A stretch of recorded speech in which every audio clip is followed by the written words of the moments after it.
Bonjour auditrices et auditeurs, ici Fleur Bourgeois, bienvenue dans l'instant Cozy Mystery. Aujourd'hui nous partons au Manoir des Lumières, lieu insolite chargé de mystère tenu par Monsieur Germain. Mais un meurtre va venir chambouler la quiétude de ses occupants. Monsieur Alfred décide alors de mener l'enquête. Une nuit au Manoir des Lumières, partie 1. Nous devions manger ensemble ce soir, mais un empêchement de dernière minute m'aura incité à annuler notre dîner. Voilà qui est fâcheux, il sera mort suite à un empoisonnement. Et vous, monsieur Germain, étiez certainement visé par cet assassinat. En me lissant la moustache, j'observais le policier essuyer la transpiration sur son front. Un vrai détective du dimanche, celui-là. La loupe en moins, mais compensée par un sacré embonpoint. Pas besoin d'être affalimier pour s'apercevoir que les yeux révulsés et la peau couleur argent de monsieur Goutoureau n'avaient rien de naturel. Ni même du message inscrit sur la lettre rose au pli froissé qu'il tenait entre ses doigts crispés. L'argent ne peut pas tout acheter, monsieur Germain, mais sans doute aurait-il pu sauver votre vie. La poitrine soulevée par des hauts le cœur, l'officier continua à déblatérer ses observations, le tout servi par un tic de sourcil agaçant. Il usait de mimiques dignes de madame Piaillard, notre gouvernante en chef, lorsqu'elle tombait nez à nez avec des poils de chat sur la méridienne de l'entrée. Je devrais peut-être les présenter. Le bébé de ces deux-là serait certain de gagner le concours de confiture improbable organisé par le Manoir des Lumières chaque année. En vrai, vous avez déjà goûté la gelée de tomates persil ananas de madame l'Entrechic ? Moi oui. Rien que d'en parler, j'en grimace encore d'horreur. Le policier me lança un regard larmoyant. Vous savez, de ces regards en coin qui indiquent qu'il ne sait pas trop quoi penser de vous. Mon regard préféré. D'un geste vif, il se frotta le nez qui avait doublé de volume sous les assauts répétés d'un mouchoir usé jusqu'à la fibre. C'est alors que, dans une détonation assourdissante, il expulsa un éternuement qui aurait décoiffé l'autoritaire Miss Rose fraîchement débarquée au Manoir des Lumières depuis la veille. Tirée à 4 épingles dans son tailleur de première main, celle-ci était coiffée d'un chapeau à son arrivée, hier soir pour souper, ce matin petit déjeuner, et même ce midi tandis que des cuisses de grenouille étaient annoncées au menu. À croire qu'elle et lui n'avaient toujours fait qu'un. Il est vrai que les mouches sur sa voilette avaient ce quelque chose de fascinant dont j'aurais moi-même eu du mal à me séparer. Un peu comme l'uniforme que je portais depuis mon entrée au service de monsieur Germain. Les reflets scintillants que mon nœud papillon projetait dans les prunelles des clients ne cessaient de me remplir de joie chaque matin. Grâce à lui, je faisais partie intégrante du Manoir des Lumières.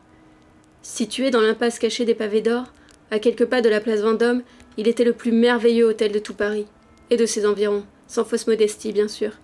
Mais quelle bâtisse pourrait rivaliser avec la façade Art Nouveau si caractéristique de l'entrée, ces chambres où le goût du luxe s'invitait à dormir tous les soirs, ces chaudes lumières qui vous enveloppaient à la tombée de la nuit, quand haut perché à son sommet la capitale tout entière se révélait à vous, ces douces moquettes que les clients foulaient de leurs bagages secrets, les roses fraîches cueillies du matin pour enivrer les couloirs de leurs parfums poudrés.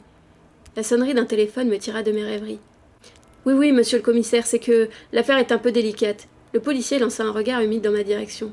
Un certain monsieur Alfred aurait retrouvé le corps. Mais la voix tremblante de celui-ci s'effaça soudain sous les hurlements qui jaillissaient du combiné. J'avais l'impression d'entendre chef Vatelier, la fois où m'ayant aperçu en train de goûter ses plats avait bien failli me faire avaler sa toque et son tablier. Pour calmer l'ego de son cuisinier, monsieur Germain m'avait alors assigné à la surveillance des étages. Là, m'avait-il dit, il s'agit de quelques semaines, monsieur Alfred, le temps que monsieur Vatelier oublie toute cette histoire. Tu parles, oui. Depuis, Georges Vatelier était devenu chef Vatelier, s'il vous plaît. Et celui-ci ne manquait pas de rappeler à quiconque pénétrait dans son antre qu'il était l'unique étoile du Manoir des Lumières. S'il savait que je m'amusais à changer la sauce de son fameux pot-au-feu avec mon ingrédient secret, il est certain qu'il aurait fait une attaque à cet instant précis. Et feu monsieur Goutoureau aurait à coup sûr approuvé. Celui-ci, le nez plongé dans son assiette, ne semblait pas vraiment avoir apprécié le bouillon de 11 heures qui lui avait été servi. Normal.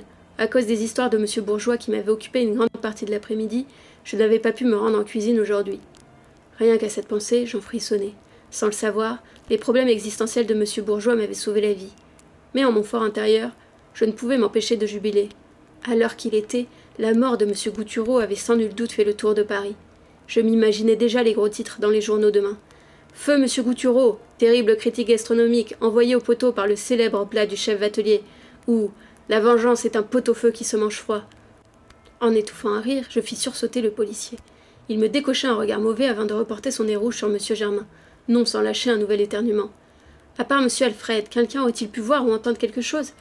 Le teint blême, monsieur Germain resta plongé dans un mutisme vain. On frappa à la porte pour toute réponse. 2 policières firent éruption. Gonflant le buste à s'en faire éclater la panse, l'officier balbutia quelques paroles inaudibles, ne sachant plus quoi faire de ses mains. L'une d'elles, d'un roux aussi flamboyant que cannelle, la chatte caractérielle de madame Richard, cliente résidente du manoir, s'éclaircit la gorge. À votre demande, officier Macrel ?» Le policier grimaça. On aurait dit qu'il venait d'avaler une arête et qu'elle s'était coincée en travers de son gosier. « C'est Macreel, sergent Chouquette. Tout est dans la prononciation. Macreel. »« Ah oui, je me disais bien. » Elle lança un regard malicieux à sa collègue qui se mordait les lèvres pour ne pas rire. « C'est américain, non ?» Déconcerté par la question, l'officier rougit jusqu'aux oreilles. Sans doute l'avait-il pris pour un compliment. Mais sans se départir de son sourire, la policière planta sur moi un regard curieux. Des éclats d'or scintillaient au creux de ses grands yeux noisettes. « Nous sommes venus chercher monsieur Alfred. » L'officier se gratta le nez. « Oui, veuillez le conduire au poste. »« Au poste ? Mais pourquoi ?» Une main sur le front, monsieur Germain poussa un long soupir. Ses yeux glissaient sur moi, le cadavre et le policier, sans même s'arrêter. Enveloppé dans une couverture, je ne l'avais pas vu autant secoué depuis qu'une pneumonie fulgurante avait emporté madame Germaine, sa maman, l'an passé. Mon cœur se pinça. Le manoir des Lumières, c'était toute sa vie. Qu'adviendrait-il de cet éminent monsieur si l'établissement devait fermer ses portes ?